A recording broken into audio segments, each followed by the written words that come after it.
The crisp edge of the paper bites my fingertip as I snatch it from his hand.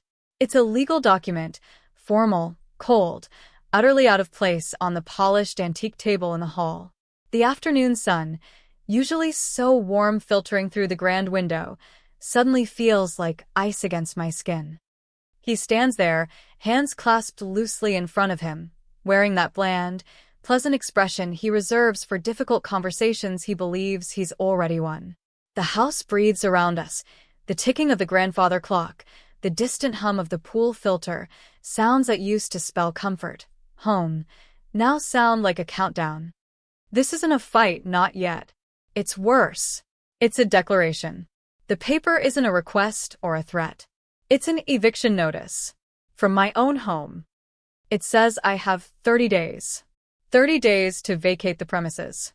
The premises being the house we built, the life we built, the very air I breathe in this opulent cage. My name isn't on the paper as the recipient, not exactly. It's addressed to occupant, a final, clinical erasure of my identity within these walls. I look up from the paper, my eyes scanning his face for a flicker of doubt, regret, anything human. There's nothing. Just that polite, unyielding mask. He's already gone. He left long before this piece of paper arrived. This is it then. The end of everything I thought I knew. The first blow lands not with a crash, but with the whisper of expensive paper sliding between my fingers. And the silence in the house screams louder than any argument ever could. If this story hits close to home, if you've ever felt the ground vanish beneath your feet, tell me about it in the comments below. I read every single one. And please, if you haven't already, subscribe. It genuinely helps me bring more of these stories to life. Life before was a well-oiled machine of comfort and predictability. We lived in a house that was more a statement than a home, sprawling and luxurious, nestled in a neighborhood where the trees were older than most countries and the lawns were manicured with military precision. My husband, Mark, was a man of ambition, sharp and successful in the financial world. He collected achievements the way some people collect stamps, meticulously, strategically, always eyeing the next rare prize. I ran the household, a task that sounded quaint but was, in reality, managing a small ecosystem of staff, events, and the complex social calendar that came with our status. My desires were simple then: peace, stability, a quiet sort of happiness within the gilded cage. I wanted our lives to continue on their predictable, comfortable path. I wanted Mark to be happy, to share the life he'd built with me, not just co-inhabit it. I wanted the house to feel like ours, a sanctuary, not just a headquarters for his empire. The first crack appeared so subtly I almost missed it. Late nights at the office became the norm, not the exception. Business trips extended by a day or two without explanation. The easy conversation over dinner dwindled, replaced by his preoccupied silence, his eyes scanning market reports on his tablet even when we were supposed to be together. His touch became distant, a perfunctory peck on the cheek instead of the lingering warmth it used to hold. I attributed it to stress, the relentless pressure of his industry. I tried to be understanding, supportive. I ran his bath, ironed his shirts, listened patiently when he did speak, which was mostly about quarterly earnings and market fluctuations. I was the quiet harbor he returned to, or so I thought. The inciting incident wasn't a sudden explosion, but a slow, insidious poison seeping into the foundation of our lives. I heard whispers first, the kind that float on the periphery of polite society, carried on the breeze between garden parties and charity galas. Mentions of Mark seen at restaurants with someone who wasn't me. A younger woman, a striking, with eyes that seemed too bright, too sharp. I dismissed them. Gossip was the currency of our world. I refused to trade in it. Then came the concrete details. A friend, hesitant and apologetic, forwarded an email chain accidentally sent to her. It wasn't explicit, but it contained plans for a weekend getaway, hushed mentions of US and finally being together, signed off with a name I didn't recognize, a name that was definitely not mine. The air left my lungs in a rush. My carefully constructed world tilted violently. When I confronted him, he didn't deny it. He didn't even look particularly ashamed. There was a weariness about him, as if confessing was simply another item on his endless to-do list. He confirmed the name from the email, Clara. She worked in his company, a rising star, ambitious, and, he added with a dismissive wave of his hand, understood him in a way I apparently no longer did. And then came the kicker, delivered with the same bland tone he'd used to discuss canceling cable service. He wanted a divorce. He wanted it clean, fast, and with minimum fuss. And, because Clara was apparently unwilling to wait, he wanted me out of my home, so she could move in. He stood there, in the center of the foyer, the place where we'd hosted countless gatherings, welcomed friends and family, the place where I'd imagined our future unfolding.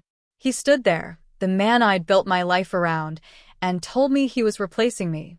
And he wanted me to leave, so he could do it without interruption. The audacity was breathtaking. The casual cruelty was a physical blow. The house, our beautiful, enormous house, suddenly felt suffocatingly small. This wasn't just about another woman. It was about being disposable, replaceable, an inconvenience to be removed so his new life could begin without delay.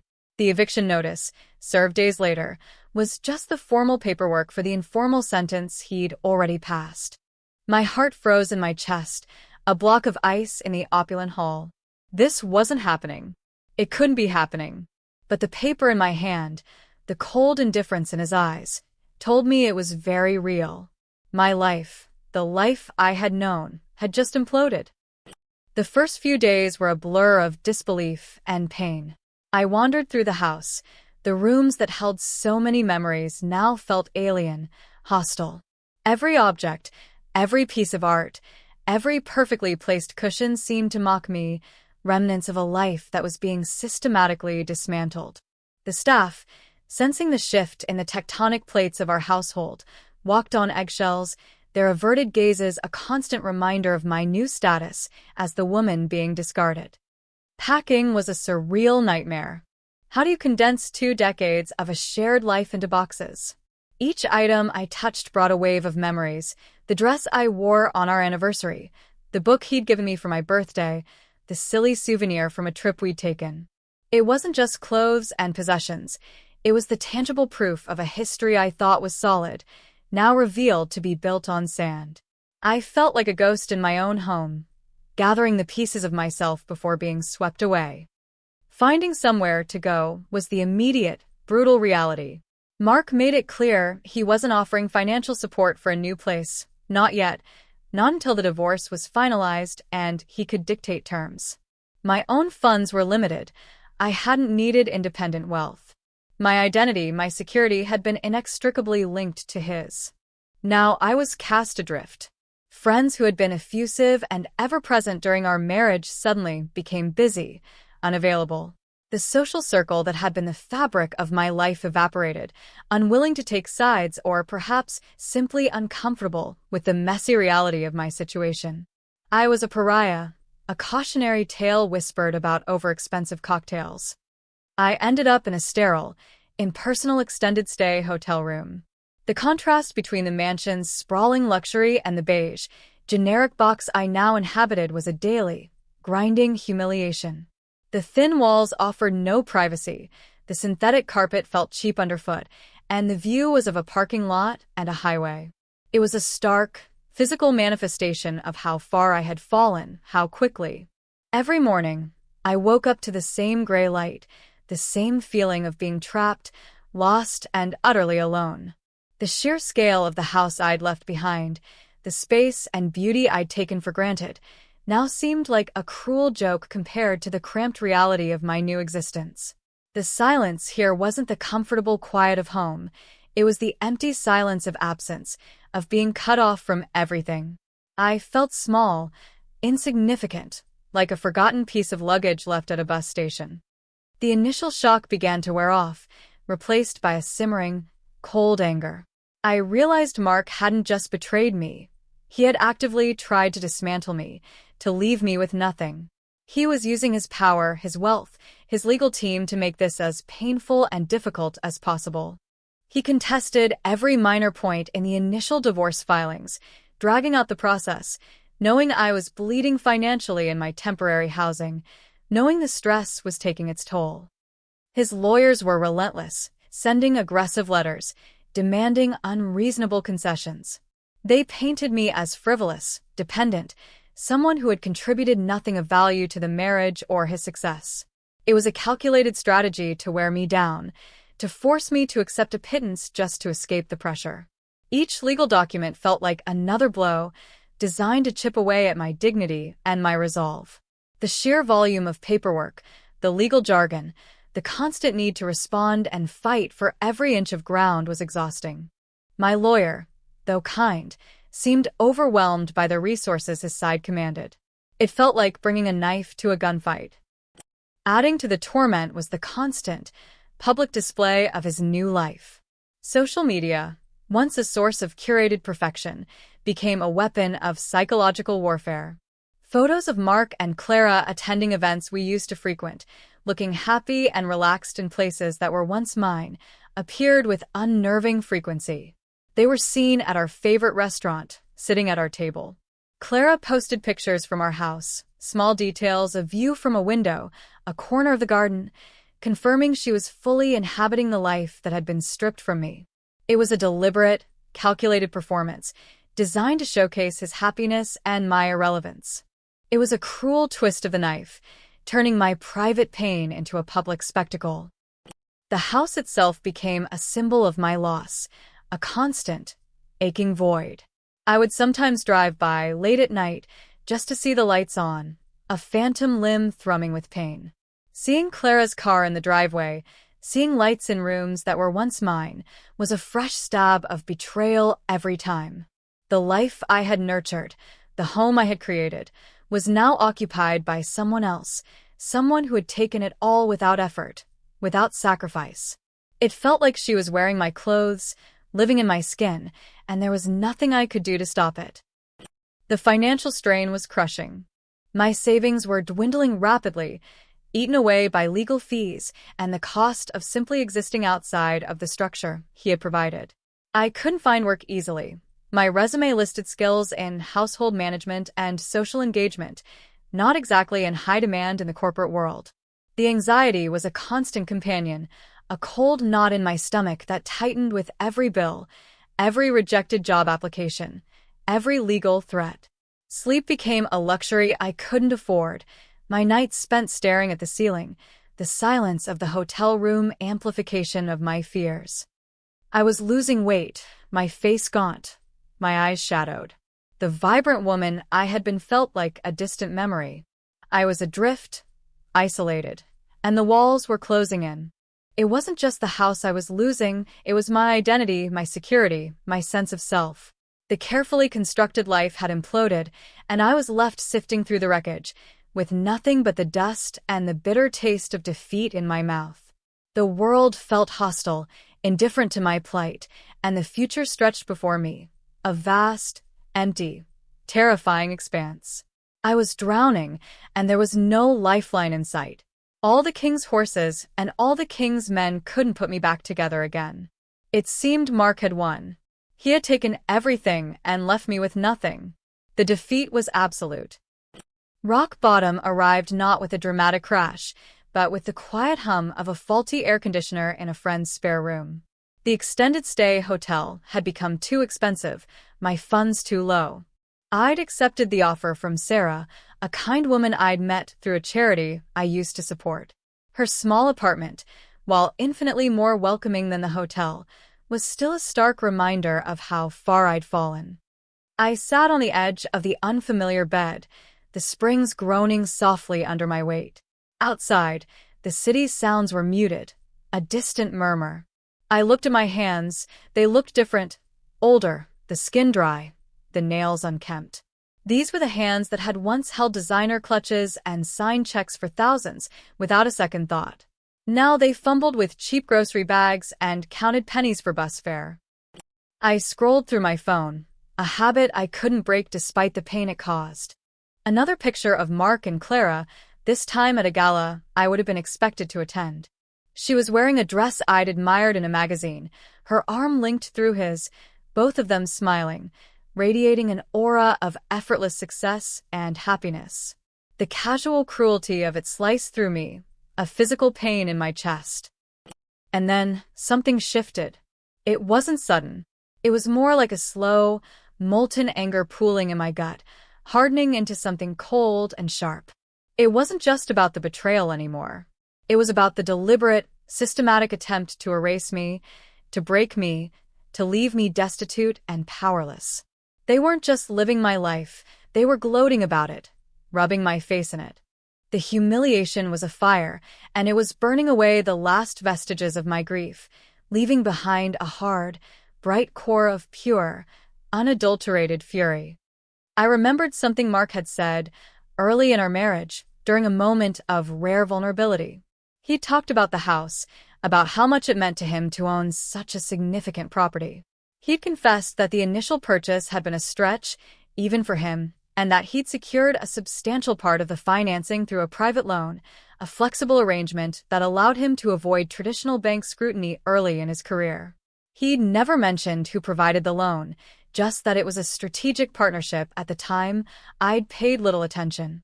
It was just another piece of financial jargon in his world. But now, sitting in the quiet room, that detail surfaced unbidden. A strategic partnership. Private financing. My family wasn't involved in his corporate world. My father was a successful, old-money businessman, discreet and powerful, operating in a different sphere entirely. We didn't talk business much. It was unspoken that his world was separate from Mark's. But my father had resources. Significant resources. And he was fiercely protective of his family. I had always been reluctant to involve my family in my marital problems. Pride, I suppose. And a deep-seated desire to handle my own battles, to prove I wasn't just the pampered daughter of a wealthy man. But Mark had left me no choice. He had weaponized his power, his wealth, his legal team, the very house itself, against me. He was playing dirty. It was time I considered the resources available to me, resources he seemed to have conveniently forgotten existed. I picked up the phone, my hand trembling slightly, but my voice was steady when I dialed my father's number. It was a number I usually only called for birthdays or holidays. Calling it now for this felt like crossing a threshold. I explained everything: the eviction, the financial pressure, the legal harassment, the casual cruelty of his public display. I didn't hide the humiliation or the fear. I laid it all out, raw and unfiltered. There was a long silence on the other end of the line when I finished. I held my breath, waiting for disappointment, for judgment, for the "I told you so" that I half expected. But when he finally spoke, his voice was quiet, measured, and resonated with a steel I hadn't heard in years. "He evicted you," my father said, the words not a question, but a statement of fact, heavy with implication. "From the house." "Yes, Dad," I whispered. "So she could move in." Another pause. This one felt different. There was a shift in the air even through the phone line. The calm before a storm. "The house," he repeated, his voice now just above a whisper, thoughtful. "That house wasn't that financed, in part, through the family trust's private lending arm?" My breath hitched. That strategic partnership. The private financing. My father's family trust had a discrete division that provided high-value private loans, usually for real estate development or significant acquisitions, outside of the traditional banking system. It was a way to leverage capital quietly, bypassing red tape. I'd heard it mentioned in passing years ago, a complex financial tool I didn't understand, and had never connected to Mark. I don't know, Dad," I stammered. "Mark just said it was a strategic partnership, private financing." "Let me look into it," he said, cutting me off gently. His tone had changed again. It was no longer just sympathetic, it was purposeful, sharp. "Don't do anything. Don't sign anything. Just hold on." That phone call was the turning point. It wasn't a plan yet, just a flicker of possibility in the overwhelming darkness. But it was enough. It planted a seed of hope, a tiny sprout pushing through the concrete of my despair. I wasn't alone. I had resources I hadn't considered, a lineage I had perhaps taken for granted. Mark had underestimated me. He had underestimated my family. And in that moment, sitting on the edge of that groaning bed in a borrowed room, I felt a flicker of something I hadn't felt in months: determination. Cold, clear, unwavering. The fight wasn't over. It had just begun. And this time, I wasn't playing by his rules. Armed with the possibility, however slim, that my family might be involved in the financing of the house, my perspective shifted. The desperate, panicked scramble for survival began to evolve into a calculated, cold strategy. I stopped focusing on the unfairness of it all, the pain of the betrayal. I started focusing on facts, on leverage, on the cold realities of finance and law. My father's investigation confirmed the unbelievable truth.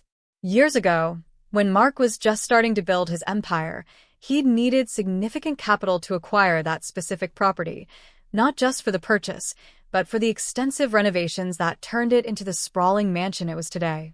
Traditional banks were hesitant to lend the full amount he needed without more established collateral.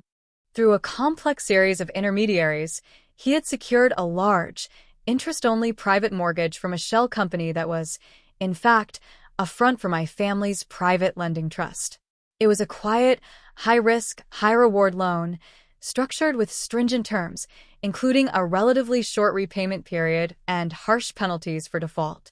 Mark, confident in his ability to flip properties and refinance quickly, had clearly seen it as a temporary solution, a stepping stone. He'd probably forgotten the details or assumed he could easily handle it when the time came, burying it under layers of other deals and transactions. He had borrowed from the very people he was now trying to destroy their daughter. The irony was brutal and utterly delicious. The loan was due.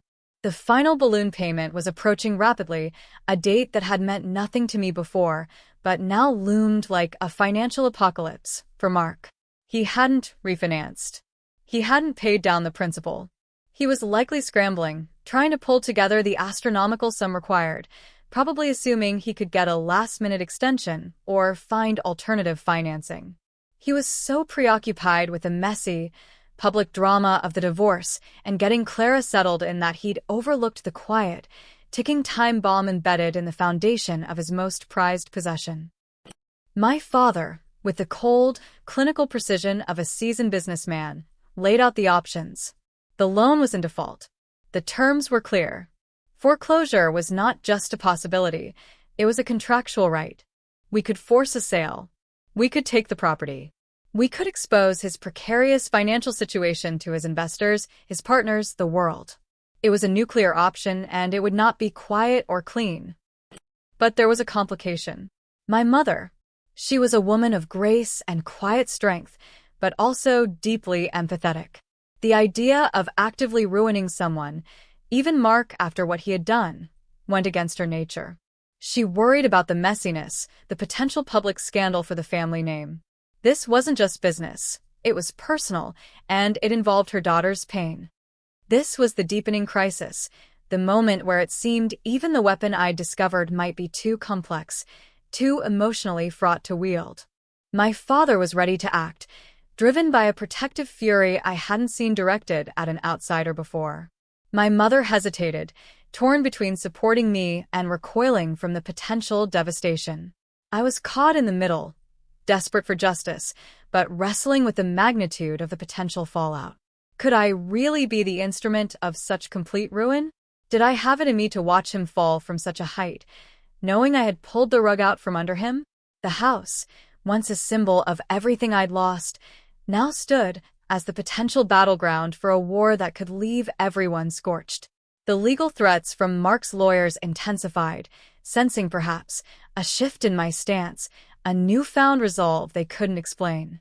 The clock was ticking on the loan, and the pressure mounted, not just from his side, but from the weight of the decision I had to make.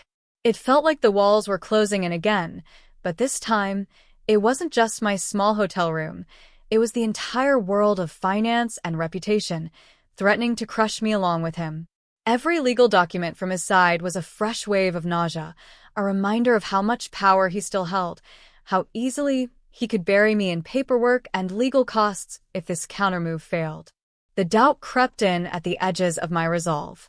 Was I strong enough for this? Could I really follow through? The midpoint shift happened during a strange family dinner. We sat around the large, formal dining table in my parents' house, the kind of meal usually reserved for holidays and polite conversation. But the air was thick with unspoken tension. My father had outlined the financial mechanism, the impending deadline, the absolute certainty of the foreclosure proceedings based on the loan terms. My mother voiced her concerns again, her brow furrowed with worry. "It's just so much," she said softly, her gaze fixed on her plate. "It's his ruin. A public, spectacular ruin."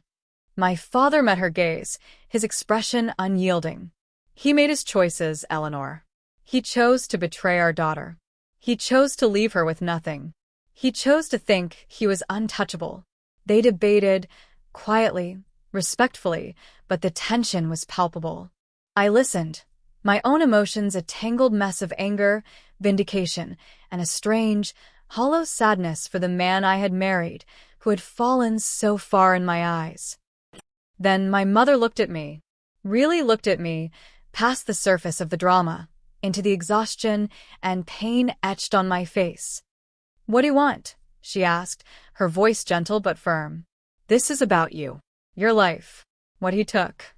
Her question cut through the noise, the legalities, the financial terms. It stripped everything back to the raw, emotional core. What did I want? Did I want revenge? Did I want to see him suffer? A part of me, the wounded, humiliated part, screamed yes. But the deeper part, the part that had loved him, the part that just wanted to heal and move on, hesitated. Ruin felt heavy. Final. Would it bring me peace? I looked down at my hands, remembering the feeling of the eviction notice, the cold, clinical way he had cast me out. I remembered the sterile hotel room, the cheap carpet under my feet, the gnawing anxiety of financial insecurity. I remembered seeing Clara in my house, living my life, erasing my existence within those walls. I remembered the smug look on his face, the utter lack of remorse. And in that moment, sitting there, across from the parents who had given me everything, including, unknowingly, the very leverage that could dismantle him, the choice became clear. This wasn't just about revenge. It was about survival. It was about reclaiming my dignity. It was about ensuring that someone who could so carelessly destroy another person's life faced consequences. He had built his empire on ambition and ruthlessness, borrowing even from those closest to him and then discarding them. It was time for that foundation to crumble. "He didn't just hurt me," I said, my voice quiet but steady. "He tried to break me. He used everything he had, his power, his money, the house itself, to make sure I was left with nothing. He thought he was untouchable." I met my mother's eyes, then my father's. He thought he could just erase me and walk away, happy in my home with her. A cold calm settled over me, replacing the turmoil. This wasn't about anger anymore. It was about justice. A cold, hard, contractual justice that he, the man who lived and breathed contracts and deals, would understand on a fundamental level. He had underestimated the quiet strength of the people he had wronged. He had overlooked the details, the fine print, the quiet power held by those he considered merely extensions of his world, not independent forces. "I want him to face the consequences of his actions," I said, my voice gaining strength. "All of them. If the house is the point of leverage, then we use it."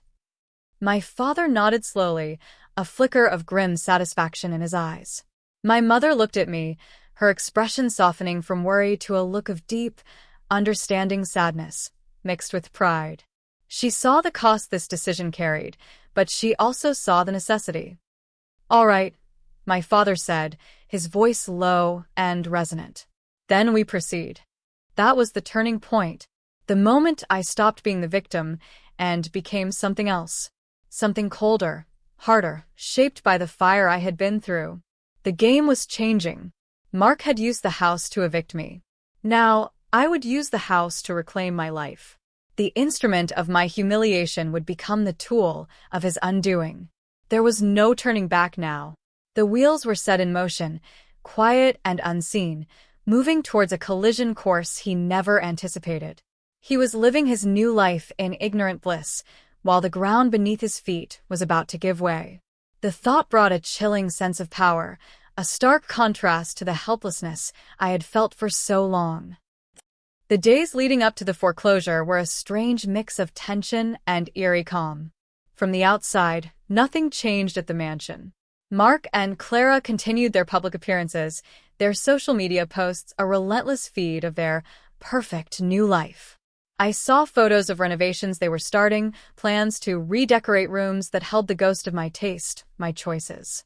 It felt like a deliberate desecration, an attempt to bury any trace of me under layers of their shared future. But behind the scenes, the machinery of finance and law was moving with quiet, unstoppable force. My father's legal and financial teams were meticulous. They had the loan documents, the missed payment dates, the contractual rights laid out with surgical precision. They filed the necessary paperwork, following every legal protocol for initiating foreclosure proceedings. They did it quietly, serving the papers through proper channels, ensuring Mark had received official notice, but avoiding any unnecessary public spectacle for now. They wanted him to have no legal ground to claim he wasn't informed. I was kept updated, receiving emails with dense legal attachments and calls explaining the process in calm, measured tones. It felt surreal, discussing the potential loss of a multi-million-dollar property with the same detached professionalism one might use to discuss a stock transaction. This wasn't emotional anymore, they emphasized. This was business. Pure, cold, calculated business. He hadn't met the terms of the contract. Therefore, the penalty applied. Simple as that. Mark, it turned out, was indeed scrambling.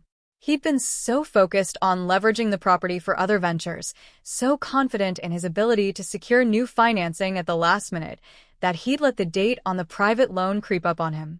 He likely assumed, if he even remembered who held the loan, that a simple conversation, a show of his current success, would grant him an extension.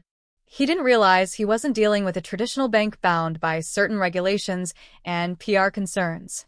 He was dealing with a private trust, guided by different rules, and now, fueled by a personal stake he was oblivious to. His lawyers, when they finally realized the severity of the situation, panicked. Their aggressive posture towards me shifted into desperate attempts to negotiate with my father's team. They offered partial payments, extensions, even tried to leverage the pending divorce settlement against the loan.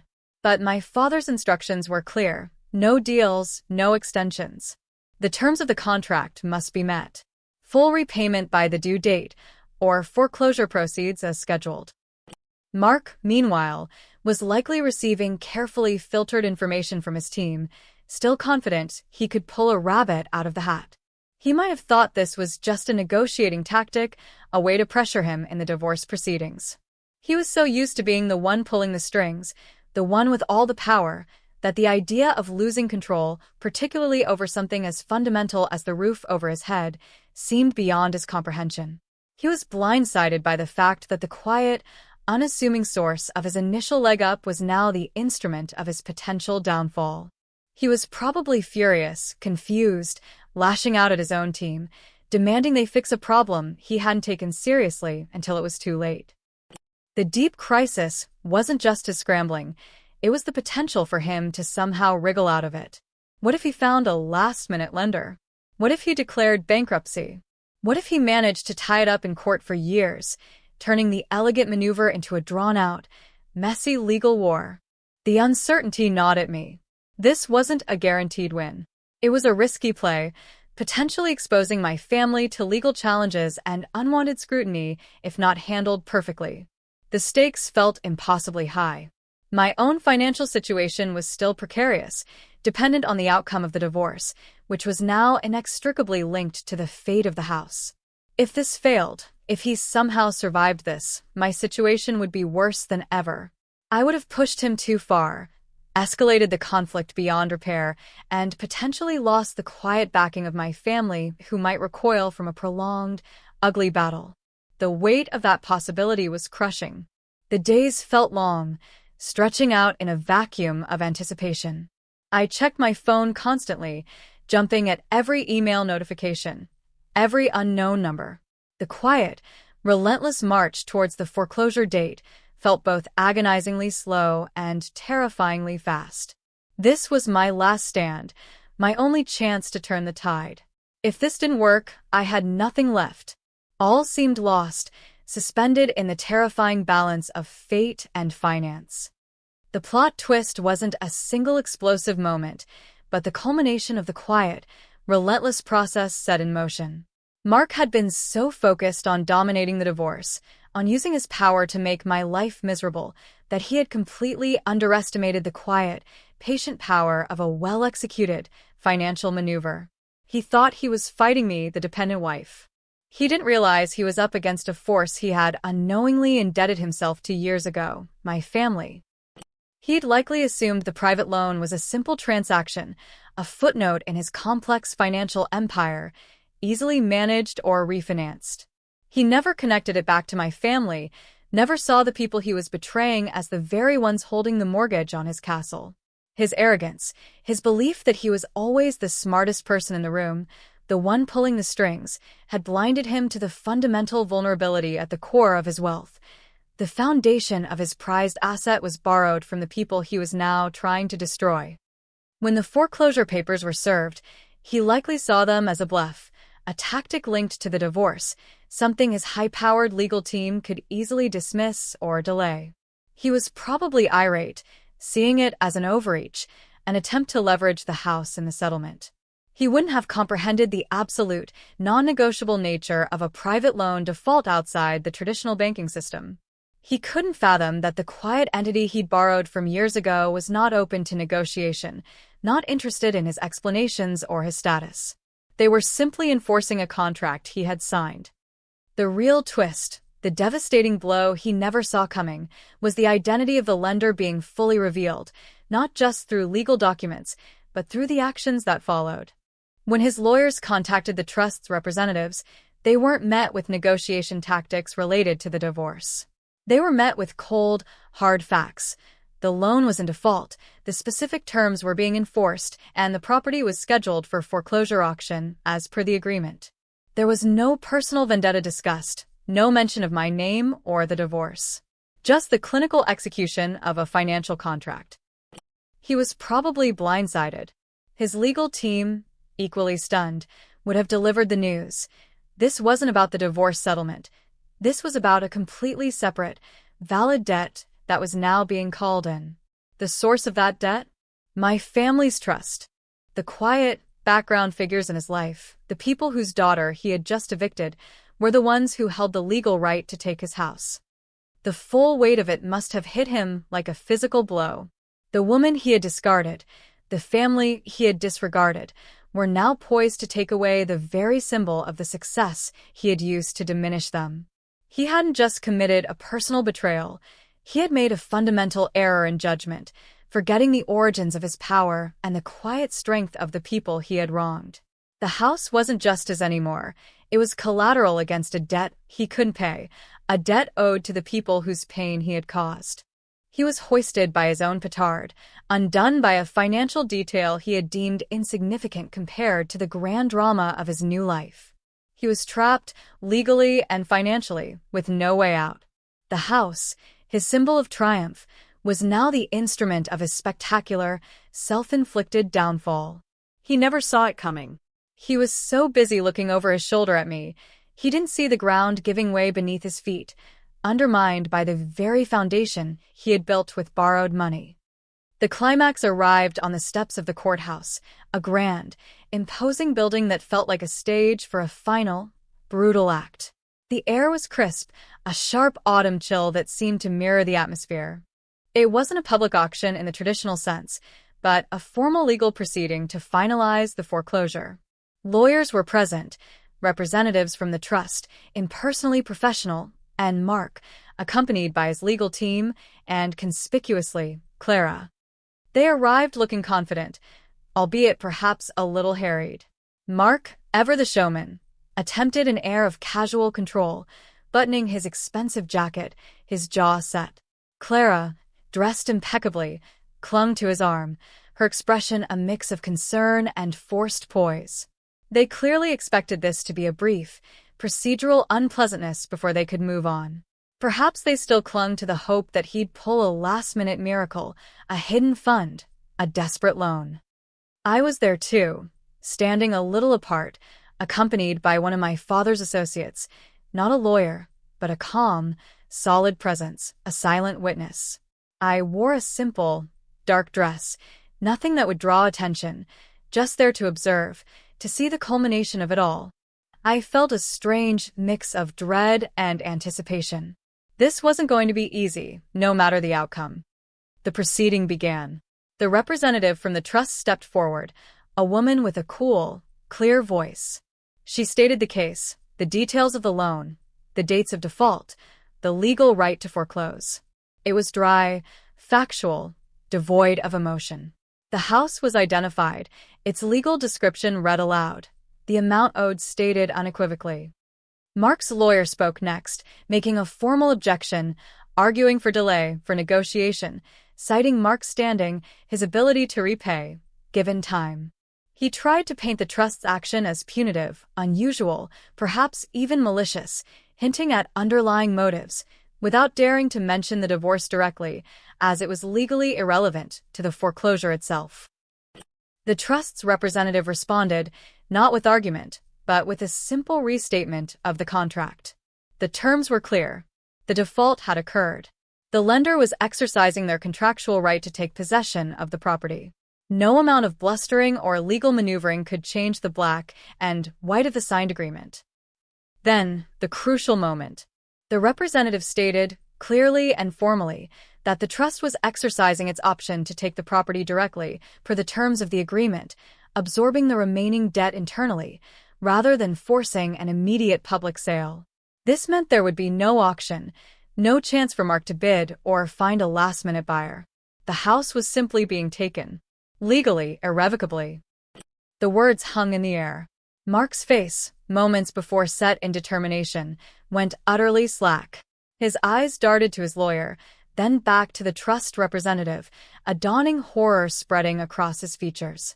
He hadn't expected this. He'd perhaps anticipated a forced auction, a chance to somehow bite back or control the narrative. He hadn't foreseen them simply taking possession, making it impossible for him to retain any claim on the property. The representative continued, confirming the transfer of title, the finality of the action. It was done. Just like that. The house was no longer his. Mark's face paled. Clara clutched his arm tighter, murmuring something I couldn't hear. But he wasn't listening. His gaze was fixed, unseeing, on the trust representative. His lips parted slightly, but no sound came out. The color drained from his face entirely. He swayed on his feet. His lawyer stepped forward, a hand on his arm, but it was too late. With a choked gasp, Mark crumpled. His knees buckled, and he went down, hitting the steps with a sickening thud. Clara cried out, scrambling to support him. His lawyer knelt beside him, shouting his name. The formal proceedings paused, overshadowed by the sudden, visceral reality of his collapse. He lay there, a man who had stood so tall, so powerful, now a heap of expensive cloth on the cold stone steps, undone not by personal vengeance, but by the cold, impersonal hand of finance, wielded by the people he thought he could discard.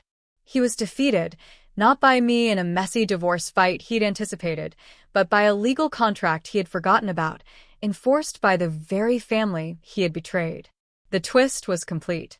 His empire, symbolized by the house, had just imploded, taken back by the people he had wronged. The silence that fell then wasn't the quiet of home. It was the stunned hush after a sudden, devastating fall. The house, his symbol of triumph, was now gone, swallowed whole by the debt he owed to the family he had tried to erase. The aftermath wasn't a moment of triumphant celebration, but a slow, quiet unraveling of tension. Mark was helped up, dazed and shaken, his face ashen. Medics were called, though it seemed the collapse was more shock and perhaps a sudden spike in blood pressure than anything immediately life-threatening. He was supported by his lawyer and Clara, looking utterly defeated, his carefully constructed facade shattered on the courthouse steps. He didn't look at me, didn't even seem aware of my presence. His world had imploded, and I was just a ghost in the debris. I watched him go, being half carried away, Clara fussing over him, her own poise gone, replaced by fear and frustration. There was no surge of joy, no feeling of sweet revenge. Just emptiness. A vast, hollow space where anger and pain had resided for so long. Seeing him so utterly broken didn't feel victorious. It felt like witnessing a tragedy, a self-inflicted one, but a tragedy nonetheless. He had flown too close to the sun, built his castle on borrowed ground, and the fall was catastrophic. The house, the magnificent mansion that had been the center of so much drama and pain, was now legally under the control of my family's trust. Its fate wasn't immediately clear. Would it be sold? Held? It wasn't my decision, and honestly, I didn't want it to be. The house held too many ghosts, too many painful memories. It was a beautiful structure, but it would never truly feel like home again. It was tainted. My father called later that day. His voice was calm, businesslike. He confirmed the legal transfer was complete. The house was now an asset of the trust. He asked how I felt. I told him the truth. Numb. It was necessary, he said, his voice softening slightly. He left us no choice. He thought he could use people, discard them, and suffer no consequences. He was wrong. He didn't dwell on Mark's collapse or the drama at the courthouse. To him, it was the execution of a financial contract, albeit one with significant personal implications. He had protected his family, secured the assets owed, and perhaps delivered a harsh lesson in accountability. My own journey forward was less dramatic, more quiet rebuilding. The divorce proceedings, stripped of the main asset, became simpler, faster. Without the house as collateral or a point of contention, his leverage diminished significantly. I didn't seek to ruin him financially beyond the loss of the house. That wasn't my goal. I just wanted a fair settlement, enough to rebuild my life. With the legal pressure gone, with the threat of the house being used against me removed, I could finally breathe. I didn't move back into the mansion. I found a smaller place, modest but mine. I started building a new life, one piece at a time. I reconnected with friends who hadn't disappeared, finding solace in genuine connections not based on status or wealth. I explored potential career paths that interested me, not just ones that fit a social expectation. The experience left scars, deep ones. The betrayal, the humiliation, the sheer scale of the disruption, those things don't just vanish. I learned harsh lessons about trusting too completely, about the deceptive nature of surface appearances, about the cold reality of power dynamics. But I also learned about my own resilience, a strength I didn't know I possessed until it was forged in the fire of crisis. I learned the quiet power of patience, of playing a longer game, of recognizing vulnerability where others only saw strength. Mark's collapse on the steps was the physical manifestation of his world shattering. He had lost his most prized possession, the symbol of his success, taken by the very family he had wronged. His fall from grace in his social and business circles was swift and undeniable. The man who was untouchable was now known as the man who lost his mansion to his in-laws because he defaulted on a secret loan. The whispers that had once followed me now followed him. Dry humor in tragedy, I suppose.